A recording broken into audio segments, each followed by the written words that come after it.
Relief लग रहा है, मतलब टेंशन में तो थे पहले, काफ़ी स्ट्रेस में थे, लेकिन मेरा सेकंड नंबर पे ही था तो मेरा काफ़ी पहले ही हो गया। अच्छा, तो सबसे पहले आप जाने से जब आप एंट्री किए तो उनका क्या रिएक्शन क्या था? काफ़ी नॉर्मल, जैसे आप लोगों से बात करते हैं ना, तो वैसे काफ़ी नॉर्मल एनवायरनमेंट होता है। स्ट्रेस में जाने की कोई ज़रूरत नहीं है, कोई इंटरव्यू वाली फील नहीं आएगी, काफ़ी फ्रेंडली एनवायरनमेंट रहता है।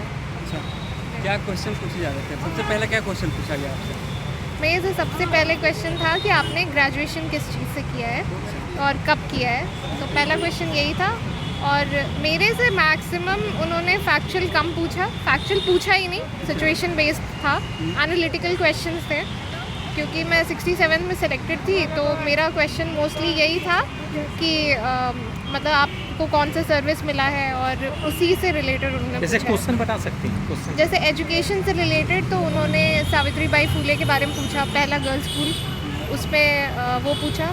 फिर एजुकेशन में आप क्या चेंज ला सकती हैं, और अभी जो बीपीएससी वाला जो रिक्रूटमेंट वाला प्रोसेस चल रहा है, तो इसमें और पहले वाले रिक्रूटमेंट प्रोसेस में क्या डिफरेंस है और क्या बेटर है, ये इसी से रिलेटेड उन्होंने पूछा। और प्रेफरेंस से भी उन्होंने क्वेश्चंस पूछे थे, पुलिस सर्विस से उन्होंने क्वेश्चन पूछा क्या मेरे से। पूछे क्या मैम? जैसे पूछे? Police service? पुलिस सर्विसेज में उन्होंने करप्शन ख़त्म करने की बात की, तो उन्होंने बोला आप करप्शन ख़त्म करने के लिए क्या क्या करवा सकते हैं। फिर उन्होंने प्रेफरेंस में पूछा कि सब रजिस्ट्रार और पुलिस सर्विसेज में आप कौन सा प्रेफर करेंगे, आपको कौन सा प्रेफरेंस चाहिए, ये क्वेश्चन था, यही था। और ज़्यादा टाइम नहीं चला मेरा। बिहार से रिलेटेड कुछ क्वेश्चन थे? नहीं, बिहार से रिलेटेड कोई भी क्वेश्चन Current नहीं affairs? था। करंट अफेयर्स से उन्होंने मेरे से तो नहीं पूछा, बट एक एजुकेशन से उन्होंने एक करंट अफेयर्स का क्वेश्चन डाला था। ऑप्शनल से मैम, कुछ ऑप्शनल से? ऑप्शनल से उन्होंने कुछ भी क्वेश्चन नहीं पूछा आपने मेरे से सारे कुछ प्रश्न का जवाब दिया, किसी में सॉरी भी बोली? एक दो क्वेश्चन मैंने सॉरी बोला है। तो कैसा वैसे रिएक्शन होता है बोर्ड का जब आप सॉरी बोलती हैं तो? नहीं, वो एनकरेज ही करते हैं, या तो फिर वो जवाब बताते हैं या फिर बोलते हैं कोई बात नहीं बस, और मूव ऑन हो जाते हैं। कितना टाइमिंग चला होगा आपका सेशन? मेरा ज़्यादा देर तक नहीं चला, 12-15 मिनट ऑलमोस्ट अच्छा चला, मैम, उससे ये ज़्यादा नहीं जो चला। न्यू स्टूडेंट है, अभी 70 बीपीएससी भी होने वाली है 30 सितंबर को, तो जी। न्यू स्टूडेंट कैसे तैयारी करें जो बिगिनर हैं? अभी तो पैटर्न काफ़ी चेंज हाँ, हो गया है, 68 पहले से जैसा काफ़ी नहीं है। change पहले आप सिलेबस, अगर आप ओल्ड पैटर्न देखें और सिलेबस से अकॉर्डिंग पढ़ें तो आप क्लियर कर सकते थे, बट अभी थोड़ा डीप में पढ़ना पड़ेगा, एनसीईआरटी पढ़ना पड़ेगा, और प्रीवियस ईयर तो ज़रूर से ज़रूर बनाना चाहिए, प्रीवियस ईयर पे ज़्यादा फोकस करना चाहिए मेरे हिसाब से। अच्छा मैम, मेंस में भी थोड़ा चेंज हो गई है पैटर्न, जैसे निबंध आ जी, गई है, जी। और इससे भी काफ़ी ज़्यादा जीएस में क्वेश्चन लिखनी होती है, तो उसकी तैयारी कैसे करें मेंस की? ऐसे में तो मेरे हिसाब से आप प्रीवियस ईयर देखिए, सिलेबस देखिए और बहुत ज़्यादा लिखिए, जी। लिखने पे बहुत ज़्यादा जोर दीजिए, और बस लिखते रहिए, प्रैक्टिस करिए। हो जीएस जाएगा। सेक्शन के लिए, जीएस सेक्शन के लिए जी सेक्शन के लिए तो बहुत सारे मटेरियल हैं, तो वो यूज़ कर सकते हैं, और बुक्स पे देखिए आप अपने आंसर्स कैसे बेटर बना सकते हैं, उस पे देख के ध्यान दीजिए। बहुत बहुत धन्यवाद। अच्छा, कैसा चला इंटरव्यू, कैसा रहा आपका? इंटरव्यू काफ़ी इंटरेस्टिंग था, काफ़ी लेंदी हो गया मेरा इंटरव्यू, 30 मिनट का राउंड। 30 मिनट? हाँ, तो इसका मतलब है कि काफ़ी अच्छा आप जवाब दे रहे थे, इसकी वजह से आपका लंबा गया। हो सकता है उनको, अभी अंदर तो पता नहीं चलता है कि क्या हुआ है। एक्सप्रेशन क्या था उनके चेहरे पे, आप देख ठीक था, काफ़ी कॉर्डियल थे, and they were smiling, I was also smiling. कितने देर का, सॉरी, कितने बोर्ड मेंबर थे? 5। 5? हाँ, अच्छा। नहीं 5 नहीं थे, 4 थे। 4 थे। 4 अच्छा, कौन सा बोर्ड था आपका? बोर्ड का नाम तो नहीं पता, बट बोर्ड में चेयरमैन तो नहीं पता, बट गंगा बोर्ड थे। गंगा बोर्ड था। अच्छा, क्या क्वेश्चन किस चीज़ से आपसे पूछे जा रहे थे, किस चीज़ से रिलेटेड था वो क्वेश्चन? मेरे ऑप्शनल से रिलेटेड काफ़ी क्वेश्चन पूछे उन्होंने, कौन सा ऑप्शनल था आपका? एंथ्रोपोलॉजी से। कितने क्वेश्चन उससे कितने देर तक चले होंगे? मतलब 70% ऑफ द टाइम एंथ्रोपोलॉजी से ही था। टोपोलॉजी से किस टॉपिक से पूछी गई? खासकर प्रिमिटिव वल्नरेबल ट्राइबल ग्रुप्स, उससे कुछ काफ़ी क्वेश्चन पूछा उन्होंने। और पेरेंट्स से भी क्वेश्चन पूछे थे? करंट से, हाँ, गुजरात समिट जो चल रहा है उससे पूछा था उन्होंने। अच्छा, वाइब्रेंट गुजरात वाली। समिट। और कुछ बिहार से रिलेटेड, बिहार से रिलेटेड, हाँ, बिहार के ट्राइबल्स के बारे में पूछा। ट्राइबल्स के बारे में? सर, डेली रूटीन या हॉबी से कोई क्वेश्चन पूछा? नहीं, थैंक यू, ये नहीं। कुछ नहीं। क्रिकेट वगैरह कुछ भी? नहीं कुछ भी नहीं। इंटरनेशनल कोई क्वेश्चन पूछेगा? हाँ यार, मतलब इंडिया के फॉरेन पॉलिसी से रिलेटेड क्वेश्चन था। क्या क्वेश्चन? क्वेश्चन ऐसा तो याद नहीं है, बट ये था कि बैलेंस कैसे करना है यूएस और रशिया को। वैसे आपका हॉबी कौन सा है? मैंने लिखा हुआ था टेडेक्स सुनना, टेडेक्स जो स्पीचेस होता TEDx, है, हाँ। हाँ उस स्पीचेस सुनना लिखा। मतलब मैं अगर पूछते तो मैं ये बोलता। अच्छा, और कोई मूवी वूवी का कुछ किसी चीज़ से नहीं है? कोई भी क्वेश्चन नहीं था। लगभग कितने क्वेश्चन टोटल पूछे गए होंगे? 15-20? हाँ आराम से उतने तो क्वेश्चन होंगे। आपने सारे प्रश्न का जवाब दिया, किसी भी सॉरी नहीं बोला? अरे वो तो याद नहीं है। Thank you so much. तब सबका एक बहुत इंस्पायरिंग और इन्फॉर्मेटिव वीडियो में भी हमारे साथ श्वेता मैम है। 68 BPSC का मैम ने इंटरव्यू दिया है। मैम बाहर निकली तो मैम से जानिए किस टाइप का सवाल इनसे पूछे गए हैं और कैसा मैम का जर्नी रहा अभी तक, इन्होंने क्या क्या बुक लिस्ट कंटेंट नोट्स वगैरह प्रेफर किया है और किस तरीके का इनका कंप्लीट करते थे आप सबके लिए। तो ओवरऑल इस चैनल ग्रुप में कह सकता है कि सब्जेक्ट लाइक और शेयर करना मिलेगा। मैम अपने बारे में कुछ बताएं आप। मेरा नाम श्वेता है, मैं मधुबनी डिस्ट्रिक्ट से बिलोंग करती हूँ। ओके, समय में आपको कौन सा अटेम्प्ट था और मीडियम पे है? मेरा मीडियम इंग्लिश है और मेरा अटैम्प्ट ये थर्ड था, इंटरव्यू पहला था। ओके, कौन सा बोर्ड था और क्या क्या क्वेश्चन पूछे? कुछ मेरा बोर्ड महानंदा था, दीप्ति मैम का बोर्ड था। कुछ क्वेश्चन से याद आ रहे हैं रिकॉल करता हाँ, मेरा ऑप्शनल ज्योग्राफी है, तो ज्योग्राफी से रिलेटेड जैसे लगून्स पूछे गए, मालदीव्स और लक्षद्वीप में ज्योग्राफिकली क्या सिमिलर है ये पूछा गया। फिर 0 डिग्री लैटीट्यूड और लॉन्गिट्यूड कहाँ इंटरसेक्ट करते हैं वो पूछा गया। इसके अलावा मुझसे विमेन के एडुकेशन में बिहार क्यों लैग कर रहा है ये पूछा गया। और नॉर्मली क्वेश्चन था इंडस्ट्रियल डेवलपमेंट के लिए क्या क्या होना ज़रूरी है बिहार में, इसमें क्या क्या एफर्ट हुआ है। पद्म अवार्ड का हायरार्की पूछा गया और राशिद खान अभी जिनका भी हाल में निधन हुआ है उनसे रिलेटेड कुछ पूछा गया। भारत रत्न के बारे में पूछा गया, किस फीमेल को मिला है भारत रत्न ये पूछा गया। अब तो मुझे फ़िलहाल इतना ही याद आ रहा है। ओके, एक कैसा ओवरऑल एम्बियंस कैसा था अंदर में? बहुत कोऑपरेटिव है वो लोग, बहुत सपोर्ट करते हैं, बिल्कुल भी नर्वसनेस फील नहीं होने देते हैं। ओके, समय में बात करिए कि आपने कब डिसाइड करा, एकेडमिक बैकग्राउंड आप मेंशन करते हुए बताएं कि उसके बाद में कब डिसाइड किया आपने कि सिविल सर्विस तैयारी करें? मेरा जो है मैंने ग्रेजुएशन भी ज्योग्राफी से ही किया है और मैंने ऑप्शनल भी ज्योग्राफी ही रखा है। तो कहीं ना कहीं ग्रेजुएशन के दौरान ही मैंने डिसाइड कर लिया था कि मैं सिविल सेवा परीक्षा की तैयारी करूँगी। आपकी तैयारी सेल्फ थी या फिर कोचिंग वगैरह का सहारा लिया आपने? नहीं, मेरी सेल्फ स्टडी ही रही है, लेकिन मैंने टेस्ट सीरीज़ वगैरह के लिए कोचिंग का यूज़ किया है या फिर जो बुक्स आते हैं उनके, तो उसके लिए मैंने उन पर डिपेंड किया, अदरवाइज सेल्फ स्टडी है। मैम प्रीलिम्स के लिए कौन कौन सा बुक लिस्ट कंटेंट आपके नोट्स वगैरह थे? कुछ कोचिंग के नोट्स वगैरह हो तो बताएं। कुछ बुक्स जो आपके बहुत ही मतलब जो होता है ना कि मैं बहुत से प्रीफर करते हैं, तो कौन कौन सा बुक्स था? पहले प्रीलिम्स के लिए बुक लिमिटेड होते थे, उनसे हो जाता था, बट अब 68 के बाद प्रीलिम्स काफ़ी डाइवर्सिफाइड हो गया है। तो इसके लिए ये नहीं कह सकते हैं कि किसी एक पर्टिकुलर बुक से आ जाएगा। आप daily day to day current affairs पढ़ते रहिए और प्रीवियस ईयर यूपीएससी का प्रीवियस ईयर करते रहिए। इसके अलावा आप जैसे विज़न आईएएस का मंथली मैगजीन आता है उसके थ्रू गो थ्रू होते रहिए।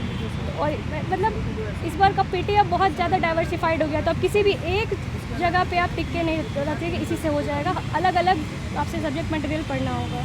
जैसे मैं आपने बताया कि बहुत डाइवर्सिफाई होना पड़ेगा, लेकिन बहुत लोग ये बताते हैं कि कुछ लिमिटेड कंटेंट पे बुक्स पे स्टिक होना पड़ेगा। तो डाइवर्सिफिकेशन को साथ में रखते हुए किस तरीके से अपने कंटेंट को कंफाइन किया जाए, फिल्टर आउट किया जाए?